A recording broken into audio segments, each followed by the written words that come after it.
Maimonides, the Rambam. Moses Maimonides, this is in parentheses, Moses Ben Maimon,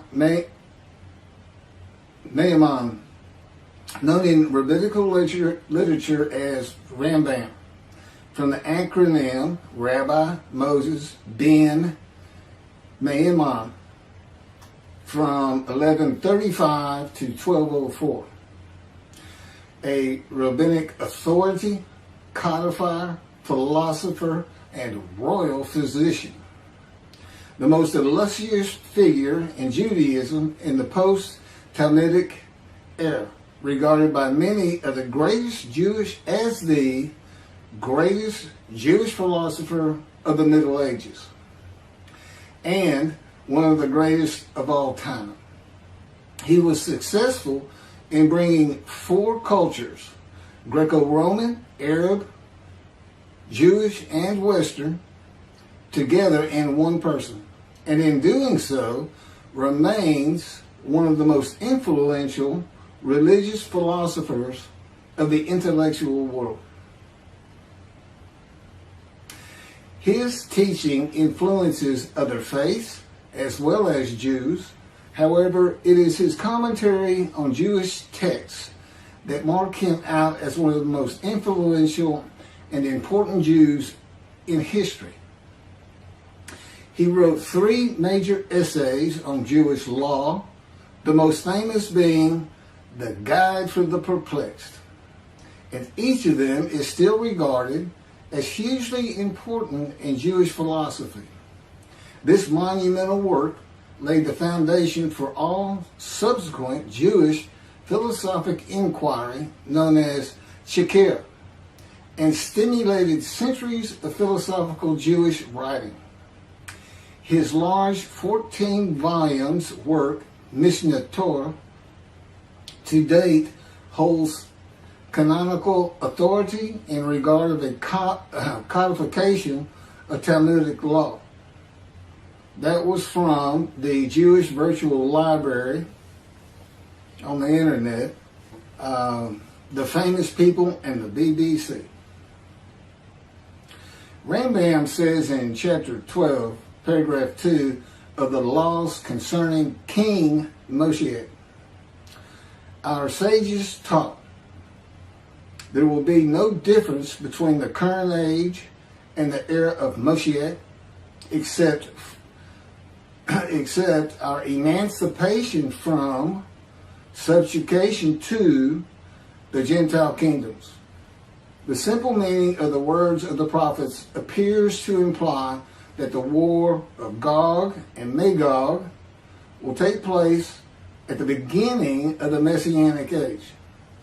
Before the war of Gog and Magog, a prophet will arise to rectify Israel's conduct and prepare their hearts for the redemption, as it is written. Before I go any further, there will be no war of Gog and Magog. Period. I am Moshiach. This is the era of Moshiach. And in addition, I'm not here to rectify Israel's conduct. And I would like to think I'm preparing their hearts for the redemption, because it is here.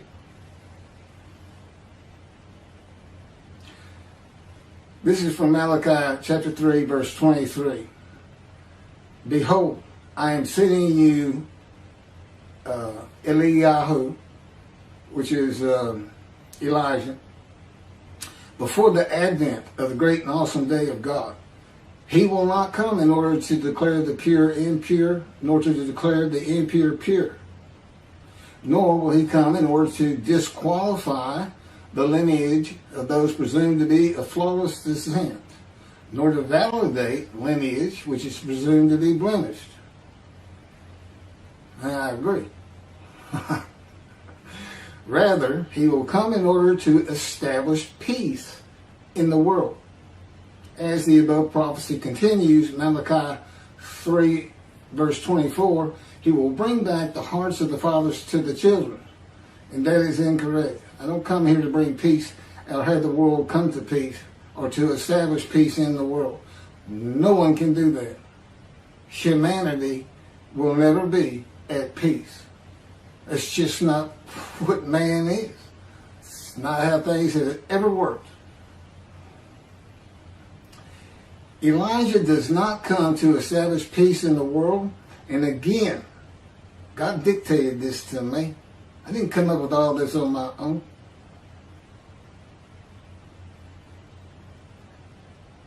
From the book Isaiah 53, In the Day of the Lord. Elijah does not come to establish peace in the world, but to make the many righteous by his knowledge in reconciling the sons to the father and the fathers to the sons of the family members, one to another, of the Jewish people, by having them be mindful of the teachings God gave Moses at Horeb, and to the practice of Judaism. Okay, be mindful. That's an amendment to the first, the covenant between God and the Israelites given by Moses. It's just an amendment because they had to have strict compliance with 100% of the Israelites agreeing to it, that they would all abide by it. Today he's saying be mindful, and he's also saying it doesn't have to be 100% of the people, those who heed and revere and esteem his name. And he knows it's not going to be all of the Jews, notwithstanding the fact he has forgiven their sins and remembers their iniquities no more. And to be a messenger of the new covenant with sin forgiveness. That's why it's new. There's an amendment to it, and in addition to it is sin forgiveness. That's the only difference. I will be your God and you will be my people. That's the covenant. And it's never changed. It's never gone away. It's new only in the sense that there's been an amendment to it, and in addition to it, and it's a ratification and confirmation of the covenant at Mount Sinai, or Rambam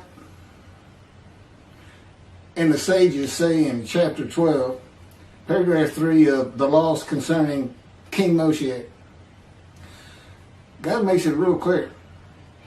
He calls Moshiach, my servant David, a shepherd.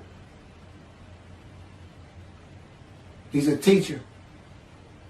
There's been no Davidic kingdom dynasty that Rambam thinks is coming. And that's all you have. Now there is a slight reference to king and prince throughout the covenant of friendship. That just means leader in this context. He's a ruler amongst the people, not a ruler over the people. This is just Rambam's rendition of what a Davidic kingdom would be. But it's not in the Hebrew Bible.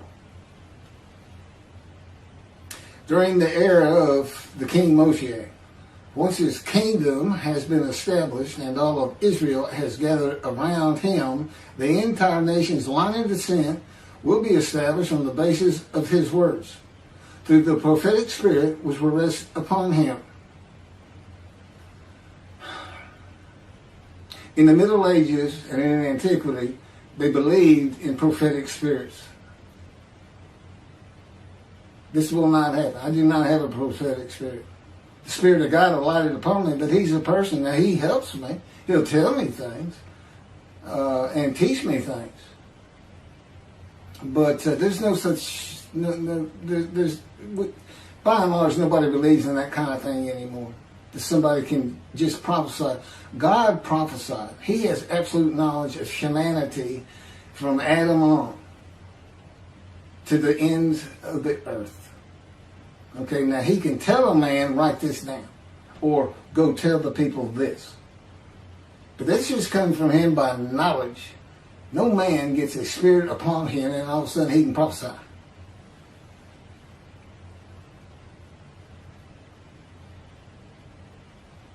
So no, the entire nation's line of descent is not going to be established by anybody, including not myself, and I am Moshiach, or God himself. So that's just not going to happen. As it is written,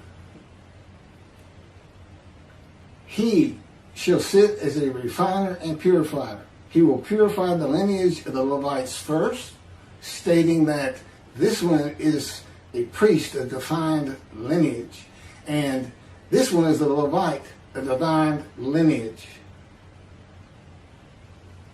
Rambam basis for this belief is a verse in the book of Ezra, chapter 2, verse 63. The governor said to them, they shall not eat of the most holy things until a priest arises who will wear the yom and the tamim. From this verse, one can infer that the genealogy of those presumed to be of unquestioned priestly and Levitical lineage will be traced by means of the prophetic spirit, and those found to be of such lineage will be made known. He will define the lineage of the Israelites according to their tribe alone, i.e., he will make known each person's tribal origin, stating that this one is from this tribe and this is from another tribe. It's not going to happen. And he's talking about Moshiach being the purifier. He got that wrong too. He shall sit as a refiner and purifier from the first paragraph of chapter 12. Paragraph 3 is not Moshiach. God purifies and refines. And he comes with Elijah and the angel of the covenant that you desire. Rambam says the prophetic spirit will rest upon the anointed one. The prophecy of the Hebrew Bible, the prophecies of God. I just gave you my summarization of before I read this, of what I'm about to reread. The difference is, this sounds better, and this is what God dictated.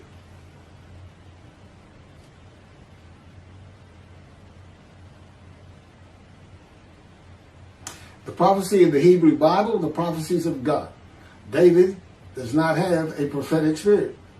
While prophetic spirits were a common belief in the ancient age and Middle Ages, that is not true for the age of reasoning and information. Isaiah chapter 11 verse 2 defines the attributes of the spirit that alights upon the anointed one as a spirit of wisdom and insight, a spirit of counsel and valor, a spirit of devotion and reverence for the Lord. There is nothing regarding a prophetic spirit.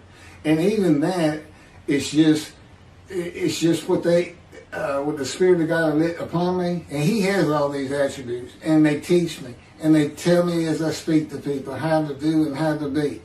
But a spirit didn't just alight upon me in and of itself. And within God's spirit is God himself, his very presence, his mind.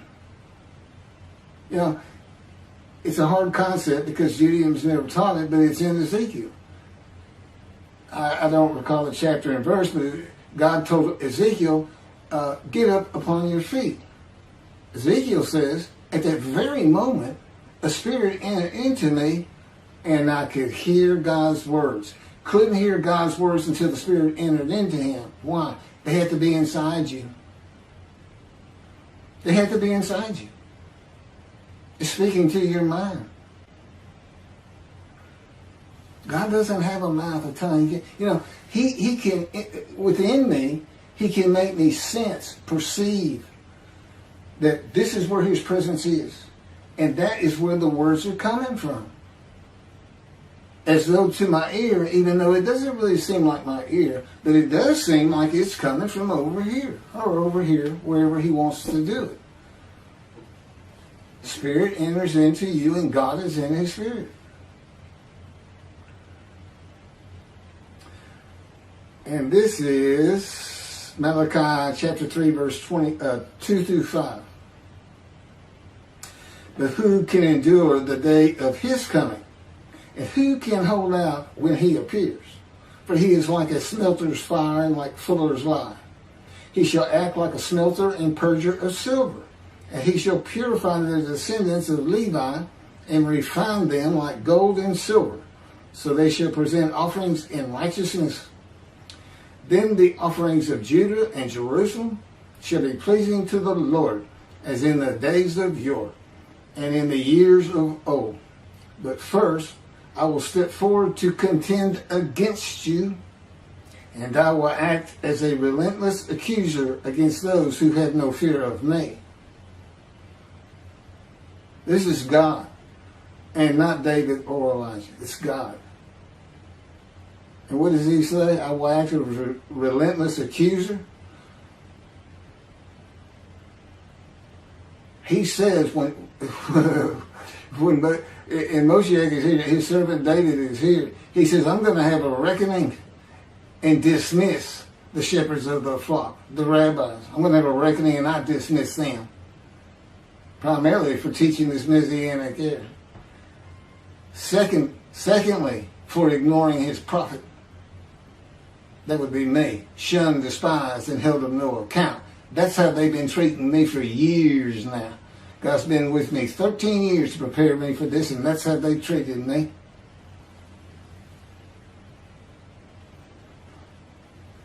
In Hebrew writing, it is common to express the same idea twice. Okay, God's telling me to move on. I don't need to hear that. It just had to do with smelting and this and that. In Malachi 1 and 2, the priesthood has been defiled. They offered polluted offerings. They have turned from God and refused to listen to him, and they profane God's covenant. They disregard God's ways. This is in quotes from Ezekiel chapter. Well, it's in quotes anyway. Those who have no fear of me would be the priestly tribe of the Levites, and not pertaining to genealogy or tribal lineage, but to Ezekiel 34. Thus said the Lord God, I'm going to deal with the shepherds. I will demand a reckoning of them for my flock, and I will dismiss them from tending my flock. It's Ezekiel chapter 34, verse 10. Then I will appoint a single shepherd over them to tend them, my servant David. Again, that's Moshiach. He shall tend them. He shall be a shepherd to them. Not a king. I, the Lord, will be their God. My servant David shall be a ruler among them. I, the Lord, have spoken, and I will grant them a covenant of friendship. Malachi chapter 3, verse 3 says that he shall purify the descendants of Levi and refine them like gold or silver, so that they shall present offerings in righteousness. This would be those rabbis who accept the words of the prophets of God as interpreted in this day of reasoning and information, and not as interpreted in the ancient age and middle age. If you want to be purified, if you want to get out from under the dismissal, you're going to have to learn everything God dictated to me in Isaiah 53 in the day of the Lord, and the second book, the life of God's righteous servant of Isaiah 53, which is my life.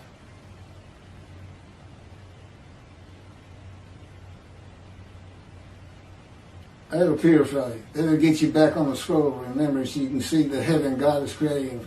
The name Israel shall endure. The era of redemption, restoration, and exaltation versus the day of the Lord, as found in the book. Rambam and the sages interpreted it as a prophecy that Moshiach, with a prophetic spirit, will determine the lineage of the priests and Levites from a verse in the book of Ezra. I've covered this. Anyway, the governor said to them, they shall not eat of the most holy things until a priest arrives who will wear the Urim and Thummim. This has nothing to do with genealogy of Levites today or purification and refining, or a prophetic spirit on Moshiach. This is not a prophecy of a high priest arising. And it is not Moshiach, but an answer to those that could not prove they were Levites when the verse is put into its proper context. This is Ezra chapter 2, verses 61 through 63. Of the sons of the priests, the sons of Habiah, the sons of Hakuz, the sons of Barzillai, who had married a daughter of Barzillai and had taken his name. These searched for their genealogical records, but they could not be found. So they were disqualified for the priesthood. The Teshachta ordered them not to eat of the most holy things until a priest with Urim and Thummim should appear. It was just a specific instance. In the Hebrew Bible, the Urim and Thummim are elements of the breastplate worn by the high priest attached to the ephod. They are connected with divination in general and cleromancy in particular, a belief in antiquity and the Middle Ages rarely believed in today. Two objects used by the high priest to answer a question or reveal the will of God. The ephod was made of fine linen and consisted of two pieces which hung from the neck and covered both the back and front, above the tunic and outer garment. Cleromancy is a form of sortition, a casting of lots. A casting of lots in which an outcome is determined by means that normally would be considered random, such as the rolling of dice, that are sometimes believed to reveal the will of God. Casting of lots, the will of God.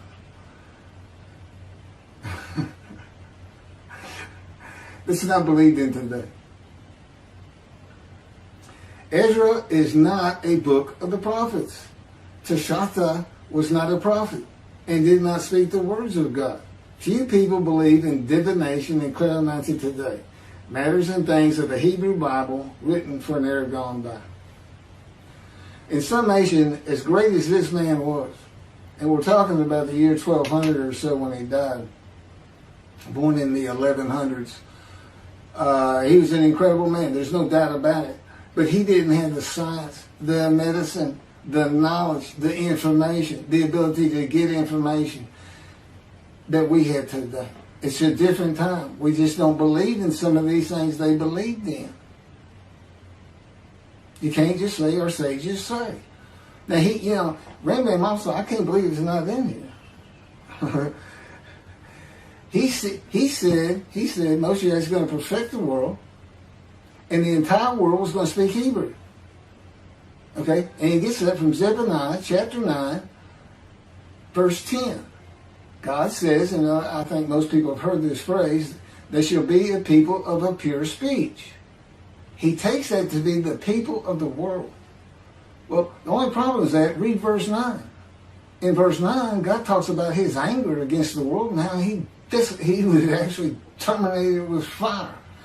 He's not talking about them. He's just talking about his people. The peoples are the Jewish people. And guess what? Today they are a people of pure speech in Israel. See, the only time an ancient language has been revived in the modern times, and that's Hebrew. That's their official language, along with Arabic in Israel. So it was a true prophecy of God. They should be a people of pure speech. But he's only talking about the Jewish people. When he says the peoples, he's talking about his people. If he's talking about the people of the world, you know what he's going to say? The people of the world. His people. The Jews. Okay, well that's all I have on Rambam. Again, I'm surprised I don't have that. Thank you very much for listening.